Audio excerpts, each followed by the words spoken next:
कहे दुल्हनिया के लय करेजा से निकाली तब न बुझाई ओकर बोल जानी ले बता दी भिन ना भिन ना खाली रही धी धी ना भिन ना 10 मात्रा हो अरे झप 12 मात्रा में लगनी है ठेकोई तब पकड़ाई बड़े कि और दिमाग ठिकाना पड़ने के हमने के बुझा छोड़ी जाए झप 10 मात्रा का होला ध्रुपद 12 मात्रा का होला अरे वाह झप हे आइले अनाथ झुकल माथा दीना गाथा हे नाथ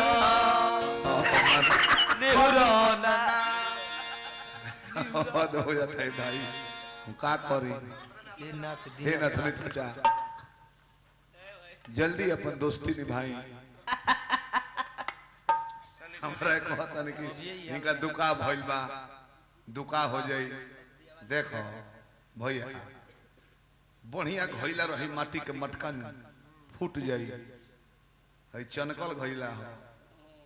ई कतनो डगरा देबो तबो ना फूटी बिल्डिंग धस जाला आज ले ढहल घर देखले बने कि भूकंप में भसे वो में केनहु से हवाई केनहु निकल जाए बनबे ना कर तो भसी को ई कुल जना के तरलो के मुआ के तरलो के श्राद्ध में गा के आत्मा के शांति दिवा के अंतिम में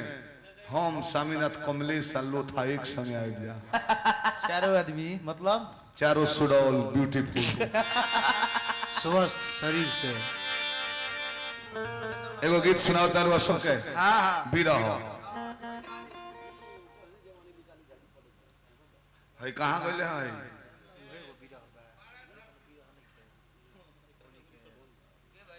इनका शादी भइल मेहरारू के पेट में 7 महीना का लड़का रहे पेट में ना तो घेट में रहला अब जौने सखिलो आवे न सालियो आओ सो अच्छा ताके कह सके कांग्रेचुलेशन कांग्रेचुलेशन कांग्रेचुलेशन वेलकम है ना वो जा रोल में जा कांग्रेचुलेशन माने बधाई चाइना चाइना मंगर ना रहते ही बेरा दूसरा चीज के बाद हम है घूम जा हमने के मंगर के 3 बजे के बाद ना बुध के 4 बजे के वाला के बाद पेटवा तने निकल गई रहे जौने सखी लोग कांग्रेचुलेशन माने बधाई हो वेलकम वेलकम मैं आई आपका स्वागत है हां आई भयवा जाने की क्रोध में रहे ठंडा बोले वेल्डन कहे जरा मैंने अच्छा किया एक दिन गरमा गुल भैया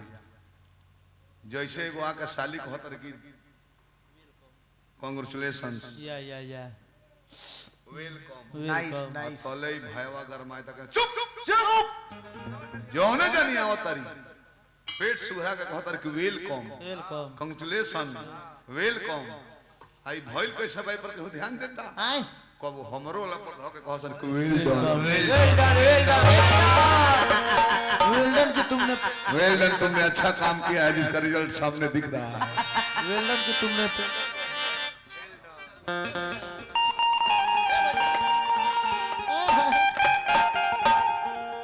एगो गीत गा देला पर जवाब ना मिली ना लगा तो अभ्यास तो अपना के लयदारे बने हां अरे वो तो ठीक मानी कम से कम अरे कुछ कहत नहीं खिनु एकदम मार के ली हो कि उतना आड़ के केहू से ना होखो भाई आ देखी रो तेज गा दे हमू तेज गा दे बाकी जितना हम आड़ के गा दे उतना रो से ना आड़ा ना हुई परदेसी बलम प्रदेश में बाड़े हां यहाँ का नचनिया का देखनी है पूरा हथवे काट ले बिया है हैंडी प्लस शॉट ले हैंडी प्लस शॉट ले बिया प्यार में प्यार में तोरी प्यार के लिए प्यार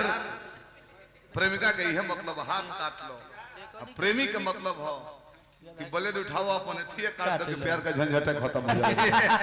कनी के प्यार हेजे से होला दम भर चाहनी जवानी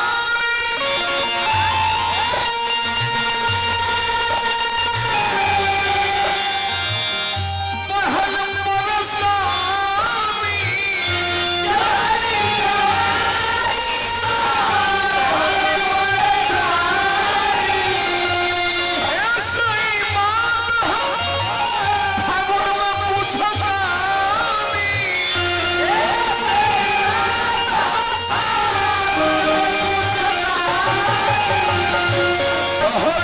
See